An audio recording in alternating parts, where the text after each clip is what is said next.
Góðir Íslendingar, ég hef óskað eftir því að fá að ávarpa ykkur á þessari stundu nú þegar miklir erfiðleikar steðja að íslensku þjóðinni.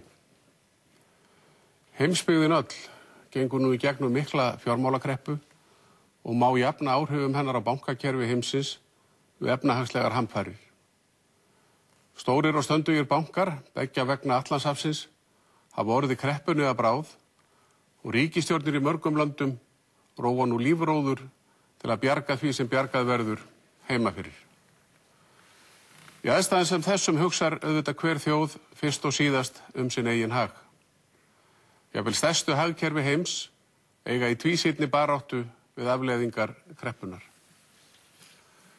Íslensku bankarnir hafa ekki frekar en aðrir alþjóðlegir bankar farið varhluta af þessari miklu bankakreppu og staða þeirra nú er mjög alvarleg. Á undanförnum árum hafa vöxtur og velgengni íslensku bankana verið ævintýri líkust.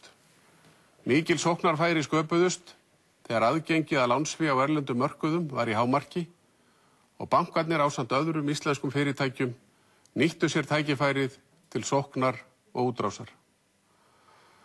Á þessum tíma hafa íslensku bankarnir stækkað gríðarlega og nema skuldbindingar þeirra nú margfaldri þjóðarframleiðslu Íslands.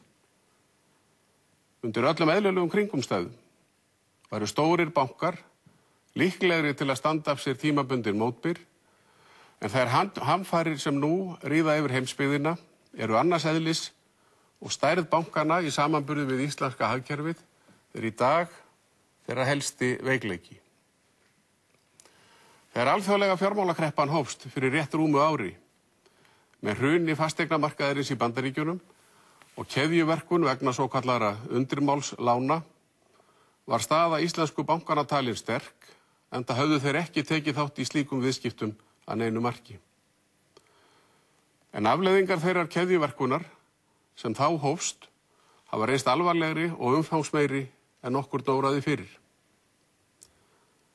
Á allra síðustu vikum hefur fjármálakerfi heimsins orðið fyrir gríðarlegum áföllum. Nokkrir af stærstu fjárfestingabönkum heims hafa orðið kreppunni að bráð og lausafé á mörkuðum í raun og veru þurrkast upp. Þetta hefur haft þau áhrif að stórir alþjóðlegir bankar hafa kippt að sér höndum við fjármögnun annarra banka og algjört vantraust hefur skapast í viðskiptum banka á milli. Af þessum völdum hefur staða íslensku bankana versnað og mjög hratt á allra síðustu dögum. Góðir landsmenn, ríkisstjórn Íslands, Seðlabankinn og Fjármálaeftirlitið hafa síðustu daga og vikur unnið baki brotnu að lausn á þeim gríðarlegu erfiðleikum sem steðja að íslensku bönkunum í góðu samstarfi við þá sjálfa. Að þeirri vinnu hafa ýmsir aðilar komið, til að mynda lífeyrissjóðir og aðilar vinnumarkaðarins. Af hálfu ríkisstjórnarinnar hefur allt kapp verið lagt á að íslensku bankarnir seldu erlendar eignir sínar og minnkuðu umsvif sín svo að íslenska ríkið, svo smátt í samanburði við íslensku bankana, hefði bolmagn til að styðja við bakið á þeim. Við skulum hafa í huga í því samhengi að þær risastóru aðgerðir sem bandarísk yfirvöld hafa ákveðið til bjargar þarlendu bankakerfi eru 5% af þeirra landsframleiðslu. Efnahagur íslensku bankana er hins vegar margföld landsframleiðsla Íslendinga. Ákvörðun umfangsmiklar björgunaraðgerðir til handa íslensku bönkunum er því ekki spurning að skattgreiðendur axli þyngri byrðar tímabundið, heldur varðar hún stöðu íslensku þjóðarinnar í heild sinni til langrar framtíðar. Ríkisstjórnin hefur lýst því yfir að hún muni gera það sem í hennar valdi stendur til að styðja við bankakerfið. Í þeirri viðleitni hafa margir mikilvægir áfangar náðust á síðustu vikum og mánuðum. En í því ógnar ástandi sem nú ríkir á fjármálamörkuðum heimsins, þá felst mikil áhætta í því fyrir íslensku þjóðina alla að tryggja bönkunum örugga líflínu. Þetta verða menn að hafa í huga þegar talað er erlenda lántöku ríkissjóðs upp á 1000 milljarða til að verja bankana í þeim ólgusjó sem þeir eru nú staddir í. Sú hætta er raunveruleg, góðir landsmenn, að íslenska þjóðarbúið myndi ef allt færi á versta veg sogast með bönkunum inn í brimrótið og afleiðingin yrði þjóðar gjaldþrot. Engin ábyrg ríkisstjórn teflir framtíð þjóðar sinnar í slíka tvísýnu, jafnvel þótt sjálft bankakerfi þjóðarinnar eigi í hlut. Til slíks höfum við ráðamenn þjóðarinnar ekki leyfi. Íslenska þjóðin og framtíð hennar gengur framar öllum öðrum hagsmunum. Helgina var fundað nær linnulaust stöðu fjármálakerfisins. Ég get fullyrt að allir þeir sem komu að því borði reyndu sitt ýtrasta til að búa svo hnútana að starfsemi banka og fjármálastofnana gæti haldið áfram með eðlilegum hætti í dag og ávinningur af vinnu helgarinnar gerði það að verkum að í gærkvöldi var útlit fyrir það að bankarnir gætu fleytt sér áfram sinn.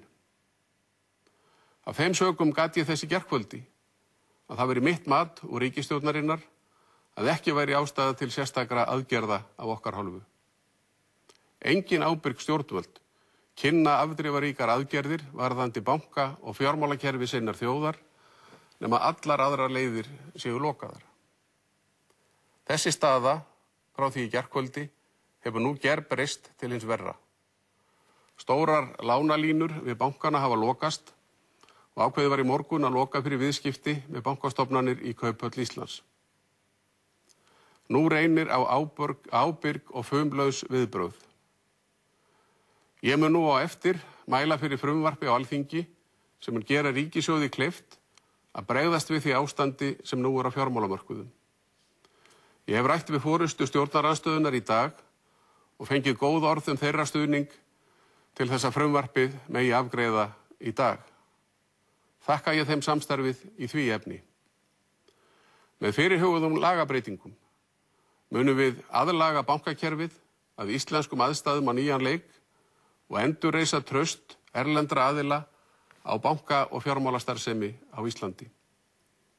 Verði lögin samþykkt í dag, má gera ráð fyrir að þessar heimildir verði virkar strax í kjölfarið. Ég vil taka af öll tvímæli að innstæður Íslendinga og séreignarsparnaður í íslensku bönkunum öllum tryggur og ríkissjóður mun sjá til þess að slíkar innreignir skili sér til sparifjáreiganda að fullu. Þetta þarf enginn að efast. Þá munu stjórnvöld sjá til þess að atvinnulíf landsins hafi aðgang að fjármagni og bankaþjónustu eftir því sem frekast unnt.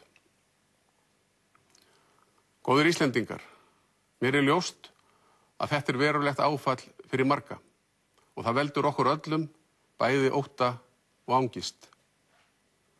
Undir þeim kringumstæðum afar brýnt að stjórnvöld, fyrirtæki, félagasamtök, foreldrar og aðrir sem geta látið gott af sér leiða, leiti allra leiða til að daglegt líf fari ekki úr skorðum.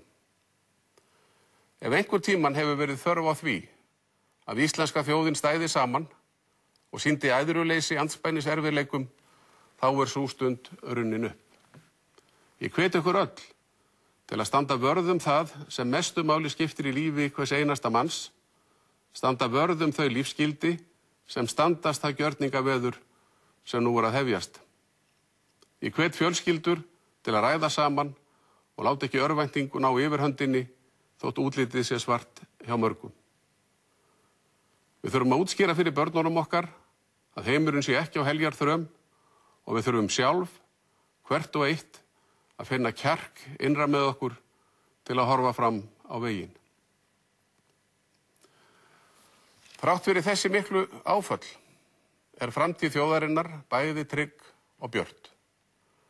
Það sem mestu máli skiptir að undirstöður samfélagsins og efnahagslífsins traustar, afar traustar, þótt yfirbyggingin gefi eftir í þeim hamförum sem nú ríða yfir. Við höfum auðlindir bæði í sjó og á landi sem munu tryggja okkur góða lífsafkomu sama hvað á dynur. Menntun þjóðarinnar og sá mannauður sem hér til staðar ekki síður öfundsverður í augum annarra þjóða en náttúruauðlindirnar. Við höfum að sama skapi tækifæri til endurreisnar í fjármálakerfinu. Við höfum lært af þeim mistökum sem gerð voru á hinum miklu uppgangstímum og svo reynsla verður okkur dýrmæt þegar fram í sækir.